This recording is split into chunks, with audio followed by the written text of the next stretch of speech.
Son rəqəmlərə görə Rusiyanın neft emalı potensialının 17% sıradan çıxır. Gündəlik neft emalı zavodları təqribən 5 milyon bareldən çox, 5,5 milyon barelə yaxın neft emal edirlər. İndi bunun təqribən 5də biri də, yəni 17%, 1 milyon barelə yaxın neft emal potensialı sıradan çıxır.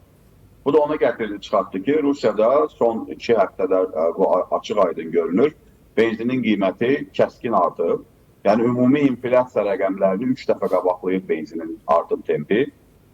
Dizel yanacağı inflyasiya rəqəmlərini 2 dəfəyə yaxın qabaqlayır. Bu o deməkdir ki, Rusiyanın daxilində enerji bazarında müəyyən gərginlik var.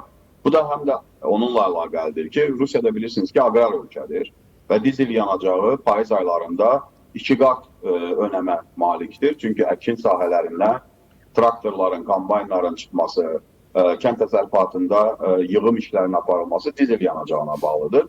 Və indi də dizel yanacağının qıtlığı, qiymətinin qalxması Rusiyanın aqrar sektoruna çox böyük zərbə vurur. Həddindən artıq böyük zərbə vurur. Moskva və Peterburq tamam başqa dünyadır, başqa aləmdir. Yəni Rusiyanın hər yerində qıtlıq olsa da, Moskva və Peterburqu özəl olaraq, özəl şəkildə Moskva və Peterburqda kifayət qədər ciddi şəkildə bu mal və xidmətlərin aksamasına imkan vermirlər. Başqa şəhərlərdən xəbərlər gəlir ki, artıq marketlərdə də ərzağın çeşidlərinin azalması müşahidə olunur, onlarda da qiymət artımı müşahidə olunur. Yəni, Ukrayna ordusunun enerji infrastrukturuna vurduğu zərbə bir tək orduya təsir göstərmir.